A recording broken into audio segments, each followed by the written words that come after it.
Beleza, então vamos aí dar continuidade, não é? À parte de fundamentos de eletricidade e magnetismo. E hoje vamos tratar da parte de magnetismo propriamente dito, que seriam os tópicos 3 e 4 lá no AVA.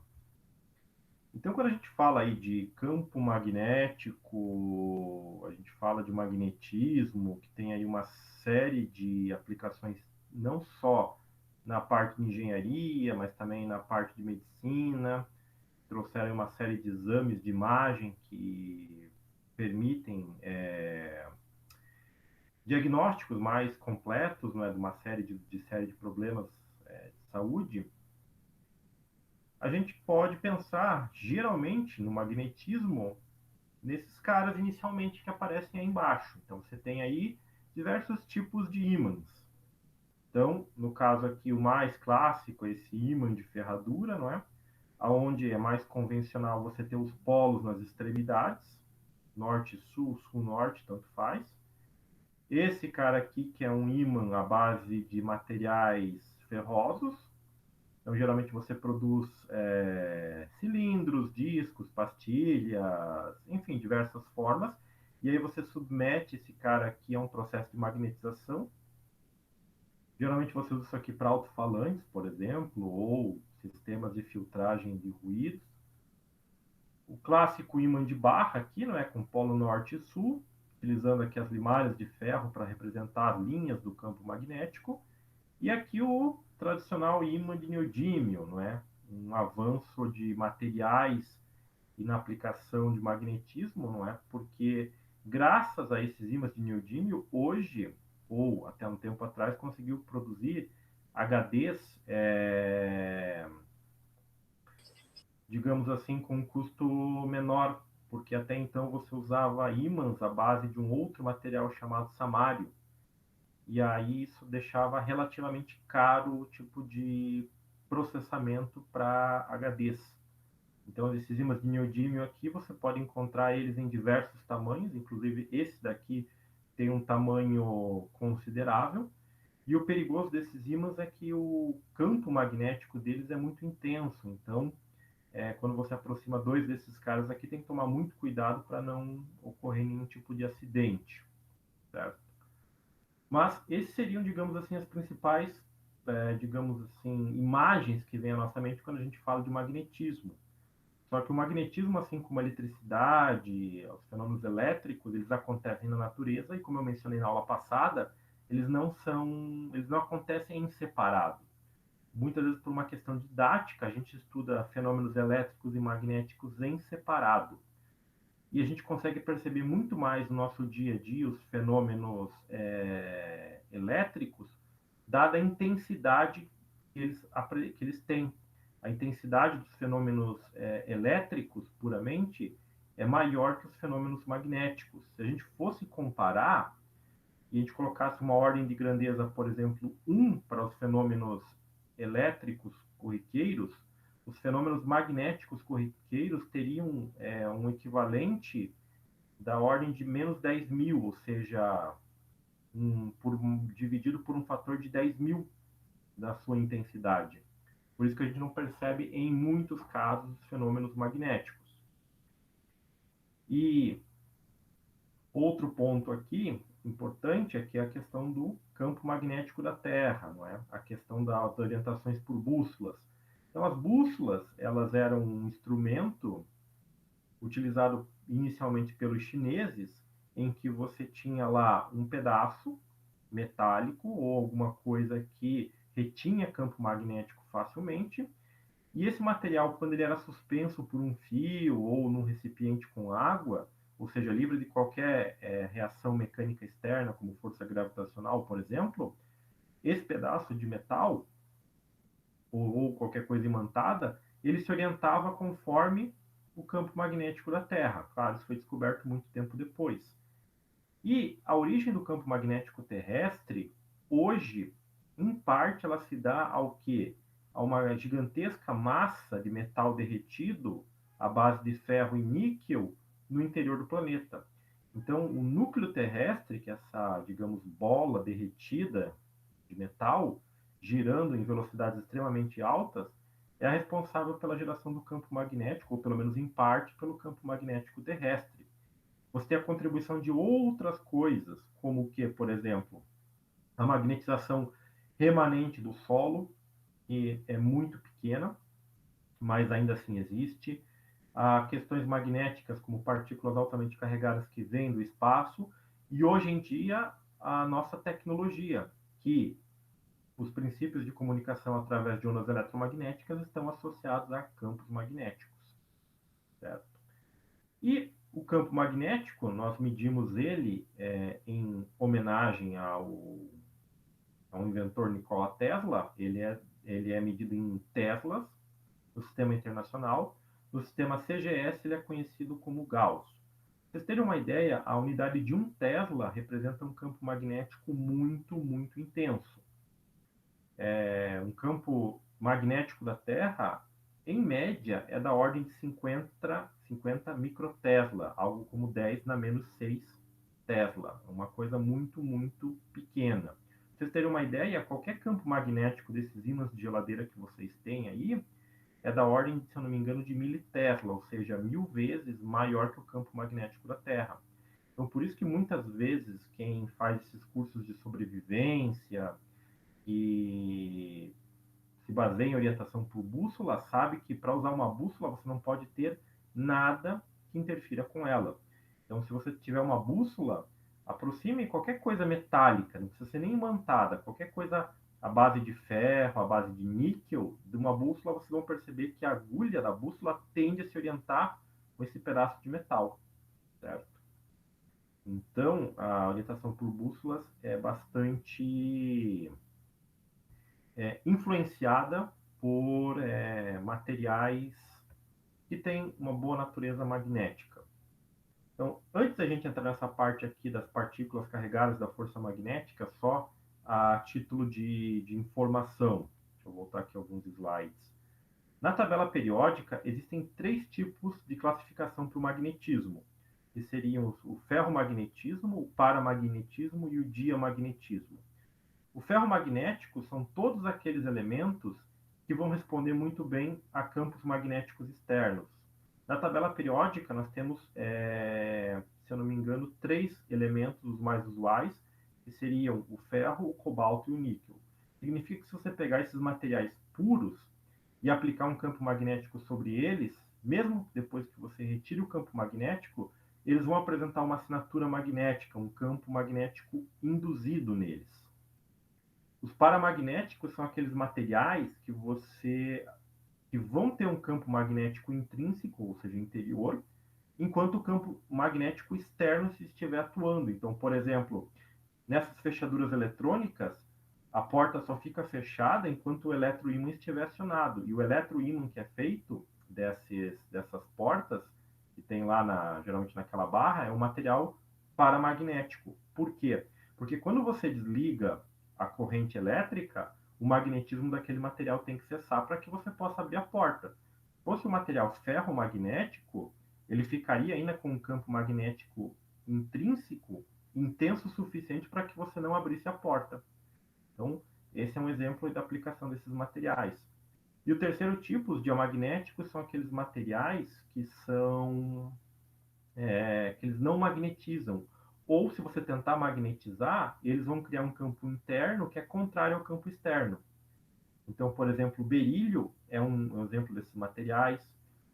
Alguma configuração cristalina do grafite, ele também apresenta essa característica. Então, eles não magnetizam de forma nenhuma. E esses ímãs aqui de neodímio, eles são uma composição de 3 elementos, que é basicamente ferro, boro e neodímio. Que são elementos, o ferro é o único ferro magnético nessa composição. O neodímio e o boro não são. E aí você cria um ímã com capacidade magnética bastante intensa. Bom, então a gente já viu lá na parte elétrica, se você tiver uma partícula elétrica carregada, positiva ou negativamente, ela interage com o campo elétrico. No caso do campo magnético, também ocorre isso, mas somente se a partícula carregada estiver em movimento. Então, Se a partícula não estiver em movimento, ela estiver em repouso, não adianta você aplicar um campo magnético, que esse campo magnético não vai alterar o estado de inercial da partícula. Então, se a partícula está parada e você aplica um campo magnético, ela não entra em movimento. Tal qual a partícula, se ela estiver em movimento, você não vai conseguir alterar o vetor velocidade dela. Você só altera a direção dela, como está representado nessa figurinha aqui. Então, geralmente, você tem aqui esses pontos, que seriam representação do campo magnético. Então, toda vez que você tem a representação do campo magnético por pontos, é como se o vetor campo magnético estivesse saindo do plano. Como se ele estivesse saindo desse plano aqui do slide. A 90 graus em relação a esse campo magnético, a gente tem esse vetor V, que é para onde a partícula estaria se deslocando. E como ela tem velocidade, o campo magnético atua nela. E aí vai aparecer esse vetor chamado vetor força magnética. O campo elétrico também exerce uma força elétrica sobre a partícula. Só que diferente do campo magnético, o campo elétrico consegue colocar e tirar partículas carregadas do repouso ou colocar elas em repouso. Então, olha só, se não houvesse campo magnético, qual seria a trajetória dessa partícula aqui? Ela ia seguir essa linha vermelha aqui, essa linha da velocidade. Ela iria numa linha reta desta maneira aqui. Como tem um campo magnético, a força magnética vai atuar aqui para a direita. Desta forma, qual que vai ser o caminho que a partícula faz? Esse caminho preto aqui. Então, ela vai tender a fazer como se fosse uma curva. Aqui do lado seria a representação de medidas de movimento de partículas carregadas num experimento chamado câmara de bolhas. Então, o que, que você faz? Você joga partículas com energia, alta energia, carregadas, e aplica um campo magnético. Para quê? Para saber se essas partículas têm carga. Se ela tiver uma carga, o campo magnético vai desviar a trajetória. Então, aqui a gente tem uma seta branca, que seria o caminho que o elétron faz se não houvesse campo magnético. Como tem campo magnético, ele vai fazer esse caminho de espiral aqui desse lado direito. Existe uma partícula, que é uma partícula contrária ao elétron, que é chamada de pósitron. Ela tem a mesma massa que o elétron, contudo, ela tem uma carga elétrica diferente, uma carga elétrica positiva. Daí que vem o nome dela, pósitron. Quando essa partícula positiva está no campo magnético, observe que ela vai fazer uma espiral para o sentido contrário aqui. Então, para a interação das partículas elétricas com o campo magnético, primeiro, elas têm que estar em movimento. Segundo, para onde elas vão ser, o seu movimento vai ser alterado, vai depender do quê? Vai depender da carga elétrica que elas possuem. Então, quando se faz o estudo de partículas subatômicas, você colide lá átomos ou núcleo de átomos, você faz com que o resultado dessa colisão, que são um chuveiro, uma infinidade de partículas, passe por regiões de campo magnético. E aí, o caminho que elas tomam vai dizer se elas são carregadas positiva ou negativamente. Certo? Então, muito importante, campo elétrico consegue colocar e tirar partículas carregadas do repouso ou do movimento, altera o estado de movimento delas. O campo magnético não, ele só consegue alterar a direção do caminho, ele não altera a intensidade da velocidade. Então, muitas vezes, quando você tem um acelerador de partículas, o que dá mais velocidade para a partícula é o campo elétrico. O campo magnético apenas muda a orientação do vetor V. Certo? Bom, então, avançando aqui. Então, a gente tem nesse primeiro exemplo aqui a seguinte situação. Você tem aqui, olha, considere duas partículas, né, um elétron e um próton, ambos com um movimento com velocidade v de 3 vezes 10 na quinta metros por segundo. Então, eles estão se movimentando ao longo do eixo x. Não é? Esse x-chapéu aqui indica um versor unitário, que me diz que eles estão se movimentando ao longo desse eixo. Quando entra em um campo magnético de 35 militesla, aí observem que o campo magnético aqui ele está orientado ao longo da onde? Do eixo y. Então, não considerem...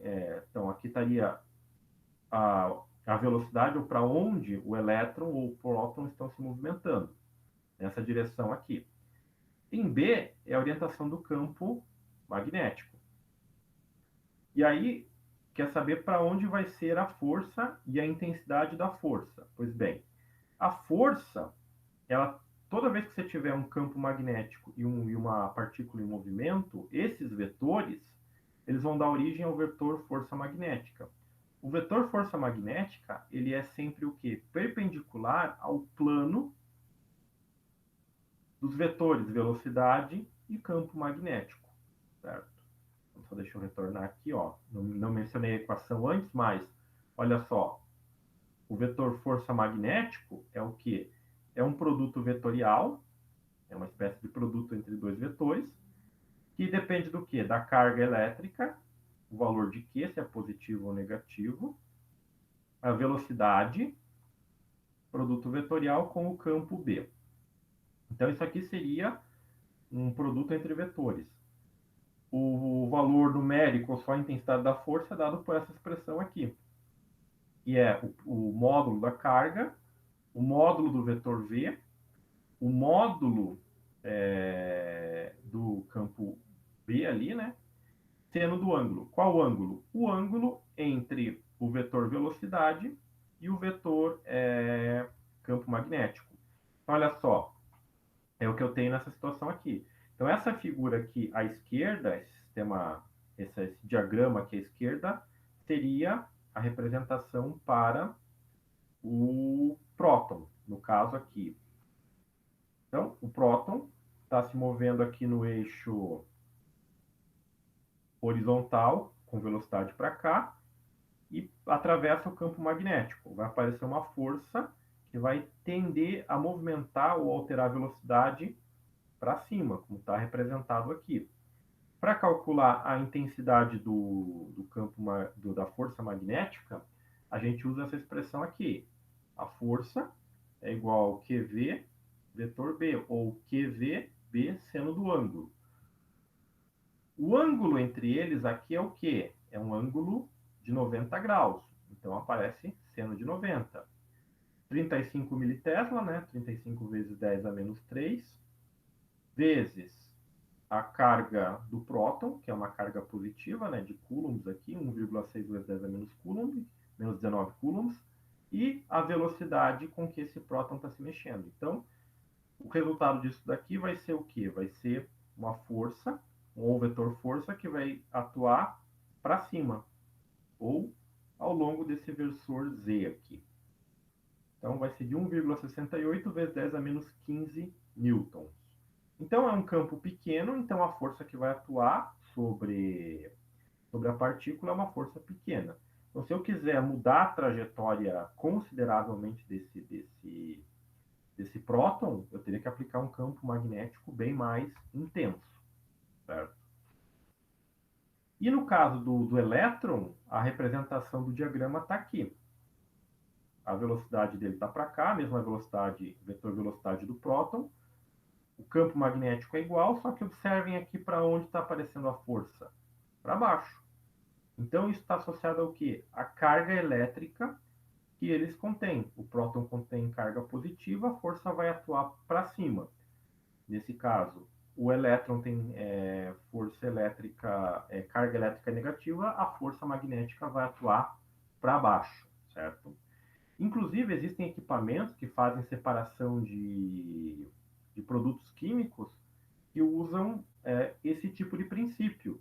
Você pega os produtos químicos, você ioniza eles, você dá uma carga elétrica líquida para eles, tirando elétrons, retira elétrons.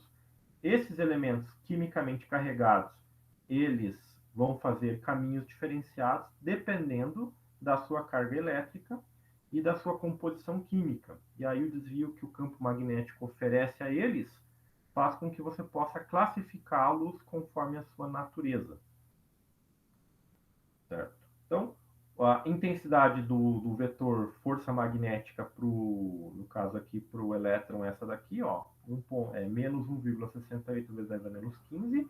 A intensidade é a mesma, só que com o sinal trocado, por se tratar de uma grandeza vetorial. Certo? Então, tendência do elétron é ir para baixo, a tendência do próton é subir em relação a esse sistema aqui. Okay? Assim, lembrando, pessoal, qualquer momento que tiverem qualquer dúvida aí nas explicações, não entendeu, não ficou claro, podem questionar, fiquem à vontade quanto a isso. Bom, e aí uma aplicação desse princípio é esse diagrama aqui. Isso aqui é chamado de tubo de raios catódicos. Ele foi utilizado lá por Röntgen para estudar os raios-x, mas basicamente isso aqui ele funciona como? Você tem aqui no final dele um filamento que é aquecido através de uma corrente elétrica. Essa emissão, esse aquecimento faz com que os elétrons do filamento eles pulem para esta região aqui, não é, do espaço. Todo esse tubo aqui é evacuado, ou seja, você baixa bastante a pressão interna dele, então os elétrons eles ficam livres aqui. Você aplica uma diferença de potencial entre o filamento e esta placa aqui. Então, os elétrons, pela diferença de potencial e pelo campo elétrico, eles vão ser acelerados para cá. Alguns elétrons vão colidir aqui nesse anteparo, nessa placa, só que muitas vezes essa placa ela pode apresentar uma série de orifícios, como se fosse uma grade, ou ainda ter apenas um orifício. Aí os elétrons que passam por esse orifício, eles ganham aceleração, ganham velocidade, passam e vêm para esta região aqui. Nesta região aqui eu tenho campos elétricos e magnéticos cruzados. O ângulo entre eles é 90 graus. E isso faz com que esse feixe de elétrons que passa aqui, eles possam ou caminhar em linha reta e atingir o ponto desse anteparo, que é chamado tela, ou eu posso curvar esse feixe, fazendo com que ele varra de cima até aqui embaixo. Esse equipamento, utilizando esse princípio, foi o que gerou os primeiros dispositivos que poderiam gerar imagens, tubos de imagem ou aparelhos antigos de televisão. Então, como é que funciona um aparelho antigo de televisão? Você tem um revestimento químico e uma tela por onde passam os elétrons com as energias selecionadas, como se fosse uma grade. E cada elemento químico pode emitir uma das três cores primárias: o vermelho, o verde ou o azul, o sistema RGB. Então, alterando aqui campo elétrico e magnético, eu altero o caminho dos elétrons e faço com que esse feixe de elétrons varra a tela. A varredura dessa tela cria imagens. E aí eu consigo fazer com que essa varredura de tela aconteça 60 vezes em um segundo. Ou melhor, no mínimo 23 vezes em um segundo, que daí eu consigo criar a ilusão do movimento. Aí, além de eu projetar imagens nessa tela, eu consigo fazer com que essas imagens estejam em movimento. Ou seja, o princípio do eletromagnetismo, de campos elétricos e magnéticos, aplicados a um dispositivo de estudo que gerou um dos eletrodomésticos mais populares, que foram os aparelhos televisores, que vieram substituir o rádio. O rádio apenas transmitia as ondas sonoras, das ondas eletromagnéticas, e os aparelhos de TV permitiram que você tenha aí hoje equipamentos para monitorar imagens. E, claro, o desenvolvimento de tudo que nós temos como base como telas. É claro que o princípio de funcionamento é bem diferente, mas tudo começou com caras como isso daqui, que usam o princípio do quê? Da interação de partículas carregadas com campos elétricos e campos magnéticos, devido lá, no caso, à força magnética. Ok? Bom, e a intensidade do campo magnético, uma das maneiras de eu trabalhar ou de eu medir ela é através das linhas de campo magnético. Ou seja, quando eu tenho as linhas de campo elétrico, se eu tiver uma intensidade grande de linhas de campo elétrico, meu campo elétrico vai ser intenso. Poucas linhas de campo campo elétrico menos intenso. A mesma coisa vale para os campos magnéticos. Então aqui eu repeti a figurinha do ímã. Então o que foi feito aqui? Você tem esse ímã, e aí em volta dele foi jogado uma limalha de ferro, né? Pó de ferro bem triturado. Esse pó ele é tão levezinho que as suas partículas se orientam conforme as linhas de campo magnético. É claro que as linhas de campo magnético elas não estão só nesse plano aonde as limalhas de ferro estão depositadas. Elas estão em todo o espaço em volta do ímã, certo? E aí elas se orientam conforme esse campo magnético, da mesma forma que as agulhas das bússolas com o campo magnético da Terra. Se eu tivesse pequenas bússolas em volta desse ímã, elas estariam fazendo o mesmo fenômeno, certo? E aqui eu tenho um dispositivo para medir a questão do campo magnético. Então, o que eu faço? Se eu aproximar uma fonte, aqui no caso o polo norte de um ímã, a quantidade ou a densidade de linhas que vai atravessar essa área vai aumentar. E aí eu posso converter isso, como a gente vai ver lá mais para frente, numa corrente elétrica e através de um dispositivo como esse daqui, de ponteiro, eu posso medir o que? A intensidade do campo magnético, certo? Então essa daqui é uma das bases para a criação do chamado alicate amperímetro. A utilização dessa interação aqui da base para um dispositivo de medida prático, para você medir aí, por exemplo, altas intensidades de corrente elétrica sem ter que abrir o circuito elétrico, como demanda em muitos dispositivos. E aí, para eu calcular essa intensidade do campo elétrico, do campo magnético, eu também posso usar o fluxo magnético. Assim como lá na lei de Gauss aparece o fluxo elétrico, existe o fluxo magnético. No caso aqui, o fluxo magnético, representado aqui pela letra grega φ, com esse Bzinho maiúsculo embaixo, é uma integral de superfície, ou seja, eu divido essa superfície aqui em vários pedacinhos e observo cada pedacinho interagindo com o campo magnético, e aí faço essa integral aqui. Essa equação aqui, a integral de B escalar dA, que seria quase a lei de Gauss para o magnetismo, ela me diz que eu não tenho cargas magnéticas isoladas, diferente da parte elétrica. Então, se eu pegar, por exemplo, um campo elétrico, eu sei que eu posso dividir ele em cargas positivas e negativas, e se eu pegar a lei de Gauss, ela é igual ao quê? A carga envolvida por uma superfície imaginária, né? A carga envolvida pela superfície imaginária, dividido por epsilon zero. Então, o que acontece na lei de Gauss?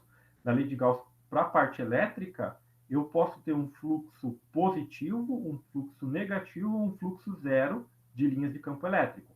Para a parte magnética, é geralmente nulo. Por quê? Porque as linhas do campo magnético, elas podem começar aqui no polo sul do ímã, vão viajar pelo espaço, vão terminar aqui, mas aqui dentro elas fecham. Então, a não existência de cargas, digamos, isoladas, ou o polo norte isolado e o polo sul de um ímã isolado, isso me diz que as linhas de campo magnético são fechadas. Tanto é que, se eu pegar esse ímã aqui e cortar em duas partes, eu não vou ter um polo norte e um polo sul isolados. Eu vou ter o quê? Dois ímãs com polo norte e sul completos. Ah, mas se eu dividir mais? Não importa em quantas partes você divida, você sempre vai perceber essa questão dos polos conjuntos, certo? Isso vai ter aplicações ou vai aparecer lá na frente quando a gente vê as equações de Maxwell no conjunto, certo? Então eu não consigo separar, digamos, cargas elementares magnéticas isoladas, sempre vão aparecer aos pares. Bom, aí um exemplo aqui envolvendo essa questão do cálculo aí do fluxo magnético é esse exemplo aqui.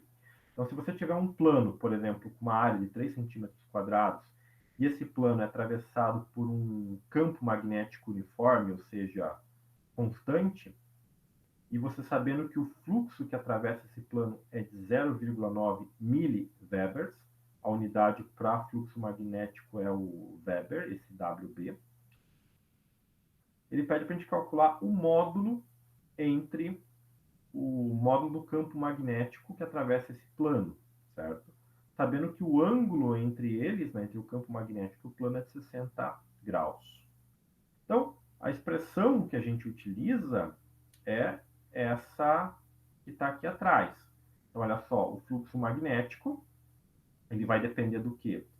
Ele vai depender da intensidade do campo magnético, a área de seção transversal que o campo magnético está atravessando, e o cosseno. Cosseno de quem? Então, toda vez que eu tenho uma área envolvendo essa questão do fluxo magnético, eu sempre vou considerar um vetor imaginário perpendicular à superfície da área, ele é sempre perpendicular. E o ângulo é medido com relação a esse vetor perpendicular a essa área e ao campo, o vetor campo magnético. Então, aqui eu teria um ângulo de 60 graus entre esse vetor unitário imaginário, perpendicular à superfície, né, a área desse plano, e o campo magnético. Então, o que foi que eu fiz? Eu peguei essa expressão que está aqui, e como eu quero calcular o valor do campo, o que foi que eu fiz? Eu isolei o valor de B.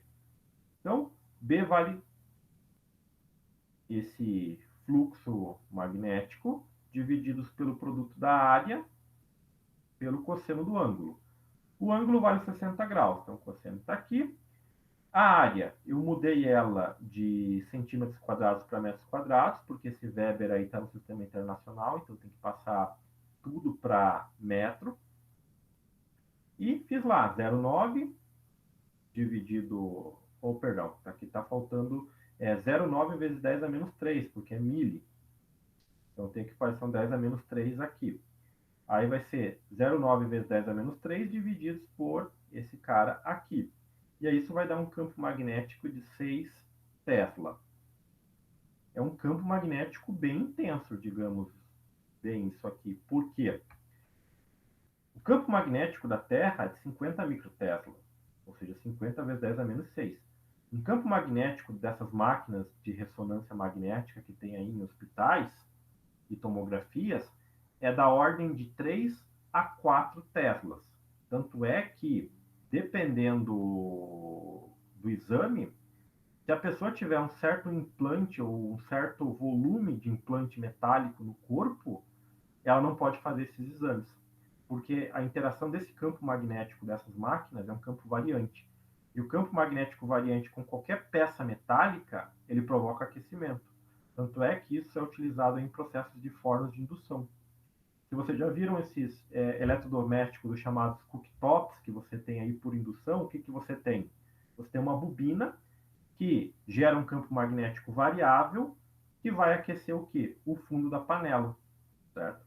Percebam que geralmente o vidro desse negócio aí, se vocês tiverem oportunidade, o vidro só vai esquentar por causa da panela que esquenta, e aí é por contato. Não que o campo magnético vai provocar um aquecimento do material, certo? Então, aqui seria o processo, né, de cálculo do campo magnético através do fluxo. Então, se você tem um equipamento que mede o fluxo magnético, você pode estimar o valor do campo magnético medido. Bom, então a gente sabe que partículas elétricas carregadas, elas interagem com o quê? Com campos magnéticos, se elas estiverem em movimento. Correntes elétricas nada mais são do que elétrons, que são partículas carregadas, em movimento, devido ao potencial e ao campo elétrico. Então, se você tiver um condutor elétrico, um fio de cobre, por exemplo, como é o caso dessa primeira figura aqui, você tem campo magnético saindo do plano, né, aqui do slide. E aqui você tem um condutor. Quando passa uma corrente elétrica nesse sentido aqui, de baixo para cima, observem que o fio ela dá essa curvada aqui. Isso acontece? Sim, acontece. Em que condições? Não vai acontecer com qualquer condutor elétrico. Por quê? Vai depender da tensão mecânica que o fio está submetido, a forças gravitacionais. E muitas vezes a força magnética que aparece do campo devido do campo em relação ao fio é muito, muito pouco intensa. Tanto é que geralmente as forças como tensão mecânica e campo gravitacional conseguem contrabalancear isso muito bem. Então, se você pegar um filamento, um fio bem fininho de cobre, passar uma corrente considerável por ele, e aplicar um campo magnético externo intenso, você vai ver o fio fazer esse tipo de movimento aqui, certo? E isso é um experimento que se faz no laboratório, você consegue ver o fio muito fininho de cobre fazer esse movimento. Ele curvar para um lado ou curvar para o outro, dependendo da corrente ou do campo magnético que você aplica nele. Então, no caso aqui, se a corrente viesse de cima para baixo, ele curvaria dessa forma aqui, né? Para o lado esquerdo dele. Nesse caso, a corrente de baixo para cima, ele curva para o lado direito, certo?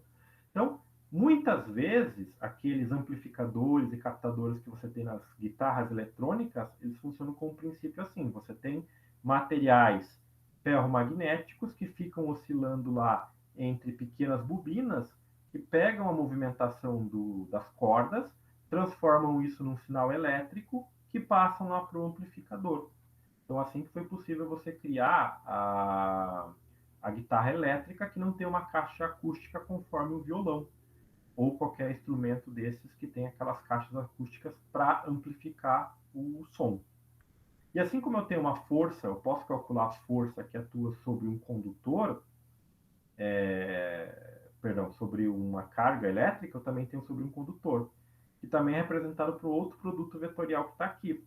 Então vai ser a força magnética igual à intensidade da corrente, né, o valor da corrente elétrica, que não é uma grandeza vetorial, é uma grandeza escalar, vezes o comprimento, escalar, ou melhor, vetorial, B. Esse Lzinho que aparece aqui seria, digamos, todo o comprimento, e eu posso associar um vetor orientado ao longo desse fio aqui. O resultado disso vai ser ILB. Claro que aqui você tem que ter um seno de alguma coisa, né? Porque esse produto vetorial sempre está associado com o seno de alguma coisa. Então, a força é máxima sobre um condutor quando qual ângulo eu obtiver o máximo valor para o seno, que é o ângulo de 90 graus. Então, se esse cara aqui está orientado em relação a 90 graus com esse campo, como é o caso aqui, o que, que vai acontecer? O seno vai ser igual a 1, nem aparece aqui.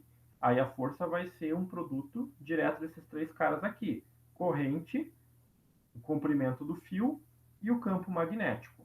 Claro que quanto mais alta a corrente você passar num condutor, mais efeito Joule e aquecimento você tem. E o efeito Joule, o aquecimento, ele consegue matar propriedades ou os fenômenos magnéticos. Então, não adianta você querer fazer um experimento desse podendo passar uma quantidade de corrente elevada, porque dependendo do condutor, você não vai conseguir ver esse fenômeno, certo? Bom, e aí nesse exemplo 3 aqui, tem um cálculo justamente para isso daqui. Então, o que acontece? Você tem lá um condutor de cobre passando lá de 1 metro de comprimento, que ele transporta 50 amperes, uma corrente aí bem razoável. E esse condutor está numa região do espaço que está entre dois polos de um ímã muito potente, que tem um campo aí de 1,2 Tesla, um campo bem intenso. E o campo está orientado conforme essa figura aqui embaixo. Então, olha só, você tem esse ângulo aqui, que é 45 graus, né? Entre esse eixo X, aonde está orientado aqui o meu condutor, e aqui por onde está vindo a corrente. Então, a corrente elétrica está nesse sentido. Você tem o campo magnético nesse sentido aqui, e aí você quer saber qual é a intensidade da força que vai atuar sobre esse condutor aqui. Pegando lá a nossa equação, né, está apresentada aqui agora com o seno, a gente vê lá que a força vai ser igual ao produto da corrente, o comprimento do condutor, o campo ao qual ele está submetido e o seno do ângulo entre o campo e a corrente, ou a orientação do vetor L ali, que é o comprimento do condutor. O comprimento está orientado ao longo do eixo X. O ângulo que o campo faz é de 45 graus, então é seno de 45. Então, o resultado disso aqui vai dar 42,4 newtons. Essa é a força que vai aparecer aqui. E para onde vai estar orientada a força? Lembrando, a força ela é sempre perpendicular ao quê? aos vetores B e velocidade da partícula. Nesse caso, o vetor, a movimentação das partículas está ao longo da corrente, certo? Então, se a corrente está movendo aqui no eixo X e o B está 45 graus em relação aqui, o vetor F ele tem que ser o quê? Ele tem que ser perpendicular ao plano. Então, se o campo aqui está para cá e a corrente está para cá, ele teria que ser algo mais ou menos inclinado para cá, mais ou menos nessa movimentação aqui da seta do mouse, né? Ele teria que ir daqui para cima aqui. Então, essa seria a orientação do vetor força, certo? E para que a força seja máxima nesse caso aí, o que acontece? Qual que tem que ser o ângulo? Se eu puder mudar o ângulo do vetor B e colocar ele a 90 graus, o valor do seno vai ser igual a 1. E aí a força ela passa de 42,4 newtons para 60 newtons, certo? Então, o que acontece aqui?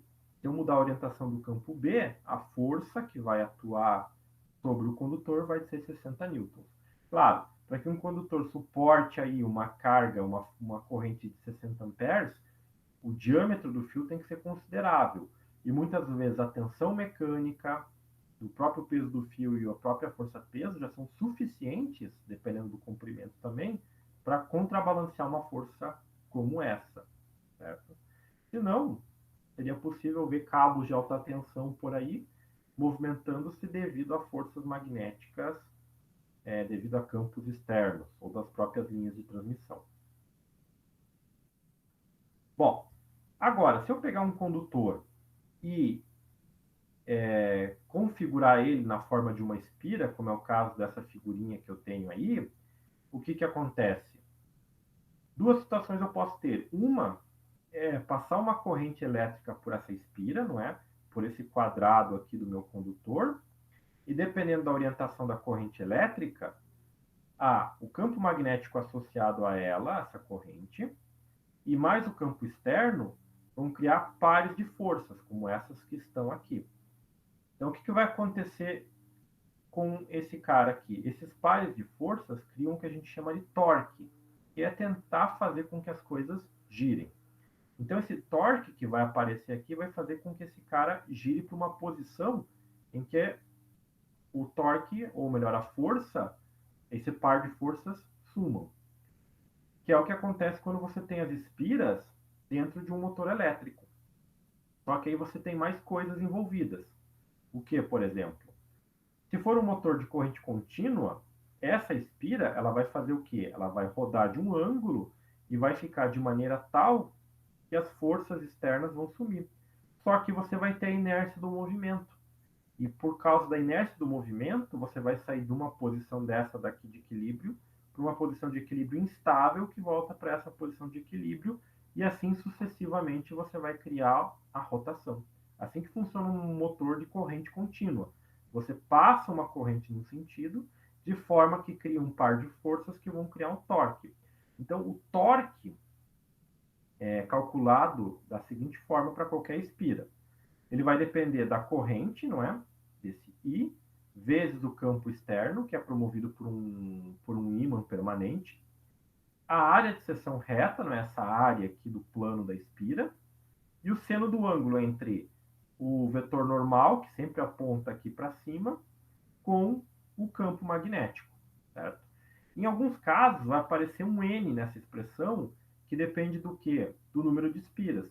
Então, no motor elétrico, você tem um enrolamento de fios de cobre, todos isolados, lá geralmente com esmalte, alguma coisa assim, para que você não tenha curto-circuito. E aí, o que vai acontecer? Aqui eu só tenho uma espira, então o N é igual a 1, não aparece aqui. Se eu quiser aumentar o torque, eu posso aumentar o número de voltas de espiras aqui, para que passe uma corrente conduzente para ter um torque maior. Então, motores elétricos de grande porte, vocês observam que você tem lá uma carcaça, um elemento bem consistente, bem grande, justamente para você provocar um torque maior. E aí a questão dos carros elétricos, por exemplo, que demandam baterias de grande capacidade. Para você ter um motor elétrico para mover um carro, ou que atravessar um caminhão, você precisa de um motor com uma tecnologia que converta, ou a eficiência de conversão da energia elétrica seja muito alta. Tanto é que uma característica dos motores elétricos é que eles têm um torque muito grande. Quem já teve a oportunidade de dirigir um carro elétrico sabe que se você pisar no acelerador com tudo, o carro ele vai responder e vai acelerar muito, por causa desse torque que ele consegue entregar para as rodas muito rapidamente, diferente de um motor a combustão, que tem um delay, tem toda a questão das partes mecânicas. Então, geralmente, os motores elétricos eles estão ligados diretamente na questão aí das rodas. E qualquer enrolamento que tiver no meio de um campo elétrico, eu falei para vocês que tem duas situações. Uma é que você passa a corrente elétrica nesse enrolamento, nessa espira, e você vai ter o movimento.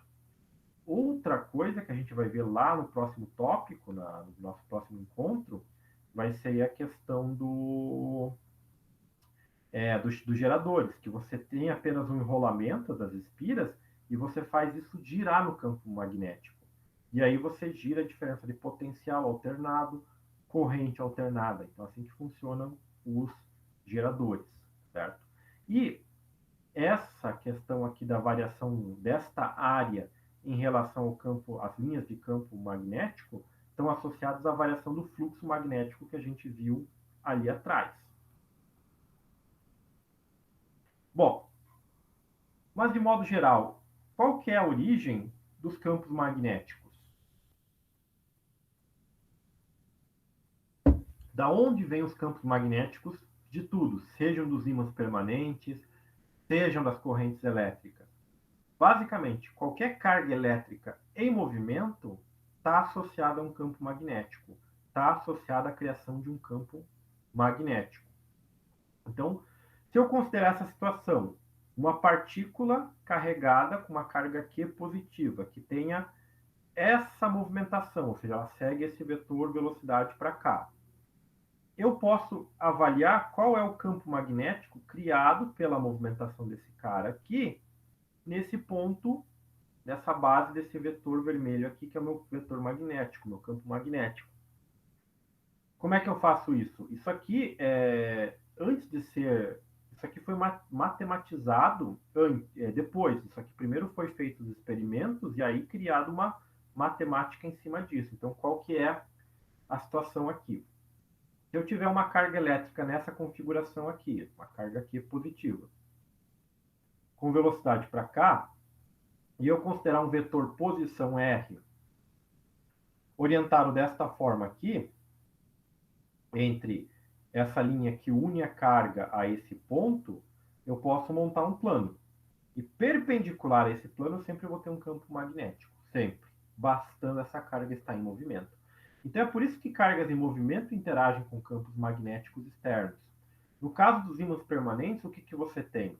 Você tem a movimentação dos elétrons em pequenas regiões imaginárias chamadas de domínios magnéticos.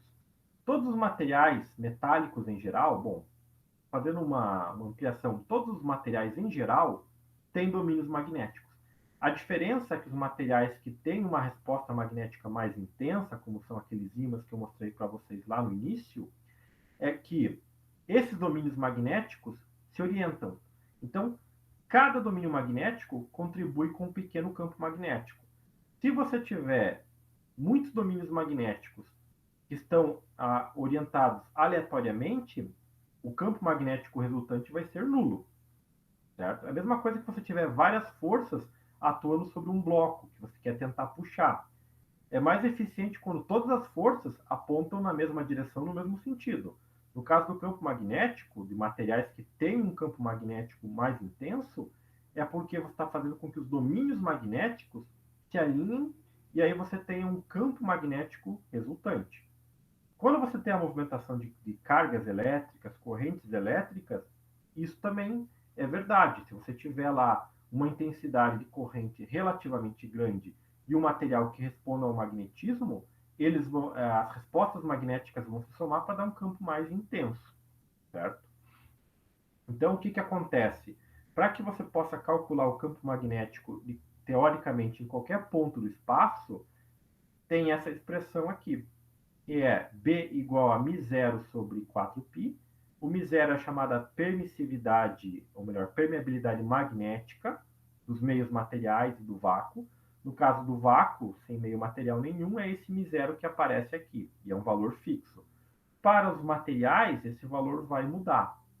Ele só tem diferença mesmo quando se trata de materiais ferromagnéticos, por exemplo, que ele é um valor mais elevado que o do vácuo, por exemplo. E aí isso vai ser igual a esse produto aqui, que é a carga vezes o vetor velocidade, ou o módulo dele, o seno do ângulo. Que ângulo? É o ângulo entre esse vetor R, que liga aqui a carga àquele ponto do espaço, e o vetor V, seno deles, divididos por R ao quadrado. Ou seja, a intensidade do campo magnético cai, assim como a intensidade do campo elétrico, com o inverso do quadrado da distância. Então, se eu tiver só essa carga se movimentando no espaço e mais nada, quanto mais eu me afastar dela, menos intenso vai ser o campo magnético. Agora, se eu me aproximar dela, mais intenso vai ser o campo magnético, certo? E essa expressão aqui, eu posso aplicar elas para uma série de geometrias de distribuição de correntes elétricas, que são cargas elétricas em movimento, para calcular o campo magnético em qualquer ponto de qualquer distribuição geométrica. Então, por exemplo, considere um fio condutor infinito, um plano, seja um disco, um quadrado, que esteja passando uma corrente elétrica, um cubo, é, um cilindro oco, uma esfera. Então, todas essas geometrias eu posso aplicar essa equação, claro, desde que eu descreva a geometria do problema aqui, para calcular o campo magnético em qualquer ponto do espaço. E aí, a aplicação dela leva a essa lei aqui, que é chamada lei de Biot-Savart, que seria o equivalente da lei de Coulomb para a parte elétrica. Aqui ela está representada na forma mais conhecida aí do eletromagnetismo, que seria através de uma integral e de um produto vetorial entre o elemento do fio aqui, não é? O vetor R com o ponto P aonde eu quero avaliar. E aí isso é mais um passo e a aplicação disso se dá naquelas alicates amperímetro. Então, o que a alicate amperímetro faz? Ela cria uma volta em torno desse condutor aqui e essa volta ela vai interceptar campo magnético. Através desse campo magnético, a alicate amperímetro consegue dizer qual é a corrente de maneira indireta que está passando nesse condutor. Para que isso é bom? Geralmente, se você tem um multímetro que mede pequenas correntes elétricas, você precisa interromper o circuito e fazer com que essa corrente que está no circuito ela passe pelo multímetro, certo? E aí você tem a medida da intensidade da corrente passando pelo circuito. Muitas vezes o circuito não pode ser interrompido e aí você precisa, ou a corrente é tão alta que você tem que usar uma maneira mais segura. E através dessa variação ou medida de campo elétrico à distância, você consegue fazer a leitura desse campo magnético, certo? Bom, aqui eu estou representando esse dB, seria esse elemento do condutor, não é? A parcela de campo magnético que ele está gerando para esse ponto P aqui. Claro que se eu quiser saber o campo magnético de todo o condutor, eu vou ter que calcular a integral desse cara aqui. A integral desse cara aqui seria o resultado disso daqui. E claro, isso vai se adequar conforme a geometria do problema que a gente envolve, certo? E uma aplicação é essa aqui, a questão dos condutores. Então, se eu tenho lá dois condutores percorridos por correntes elétricas, esses condutores eles vão ter campos magnéticos em volta deles, e aí eu posso ter a atração ou a repulsão disso daqui. Então, se eu tiver elementos muito pequenos em circuitos elétricos, muitas vezes eu posso ter a movimentação dos fios, por exemplo. Então, a força por unidade de comprimento ela é dada dessa forma aqui. O μ0 vezes o produto das correntes que estão circulando aqui entre os condutores A e B, sobre 2π vezes r, onde r é a distância até o ponto que eu estou querendo considerar a intensidade do campo, o valor do campo, certo? Então, esqueci de mencionar lá no começo, mas tudo isso aqui está se aplicando ainda a correntes contínuas e campos elétricos e campos magnéticos contínuos. Eles não variam no tempo. Se você tiver a variação, no caso do motor de corrente alternada, o que, que acontece? A corrente elétrica ela fica alterando o seu sentido de rotação aqui 60 vezes em um segundo. E aí o motor de corrente alternada vai funcionar como? Você não vai ter apenas esses dois polos aqui. Você tem um total de 6 polos em 3 pares que vão fazer com que você rode esse cara de maneira mais intensa, mais eficiente, tenha mais torque aplicado nele, ok? Bom, o que eu tinha para resumir esses dois tópicos para vocês eram basicamente isso daí. Agora, se vocês tiverem qualquer dúvidas aí, podem questionar que eu estarei aí à disposição de vocês daí. Sim, professor, que é o Elson que está falando. Pode falar, Elson. Viu? A última aula, o professor chegou a disponibilizar ela no AVA? Então, ela está disponibilizada hoje, porque eu tinha disponibilizado ela antes e eu não sei porque o link ele não estava vinculando. Aí eu tive que Ah, tá. apagar, daí eu apaguei e hoje eu refiz e deve estar lá no AVA. Se eu não Ela me vai engano. ficar, ela vai ficar onde ali no AVA? Se você olhar lá no AVA, tem o tópico de 1 a 5, eu criei um outro tópico chamado material extra. Se você Hum, entrar lá, vai ter os slides lá da primeira aula, esses slides que eu já coloquei lá hoje, e assim que eu encerrar essa gravação e o vídeo estiver pronto, eu coloco o link para que vocês possam acessar lá também daí.